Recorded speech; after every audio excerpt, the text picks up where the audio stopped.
মধ্যপ্রাচ্যের রাজনীতিতে বহু বছর ধরে একে অপরের সবচেয়ে ঘনিষ্ঠ মিত্র হিসেবে পরিচিত ডোনাল্ড ট্রাম্প ও বেনিয়ামিন নেতানিয়াহু।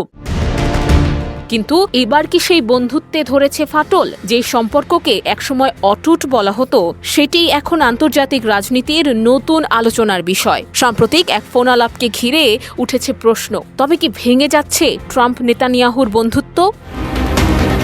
সম্প্রতি টেলিফোনে কথা বলেন মার্কিন প্রেসিডেন্ট ডোনাল্ড ট্রাম্প ও ইসরায়েলের প্রধানমন্ত্রী বেনিয়ামিন নেতানিয়াহু। আন্তর্জাতিক গণমাধ্যমের খবরে বলা হয়েছে, লেবাননে ইসরায়েলের সামরিক অভিযান নিয়ে আলোচনার সময় নেতানিয়াহুর উপর বেশ ক্ষুব্ধ ছিলেন ট্রাম্প। এমনকি তাকে অকৃতজ্ঞ বলেও মন্তব্য করেন তিনি। পরে এক সাক্ষাৎকারে ট্রাম্প অবশ্য দাবি করেন এটি ব্যক্তিগত বিরোধ নয়, তবে লেবানন পরিস্থিতি এবং সংঘাত চালিয়ে যাওয়ার বিষয়ে ইসরায়েলের অবস্থান তাকে বিরক্ত করেছে বলেও স্বীকার করেন ট্রাম্প।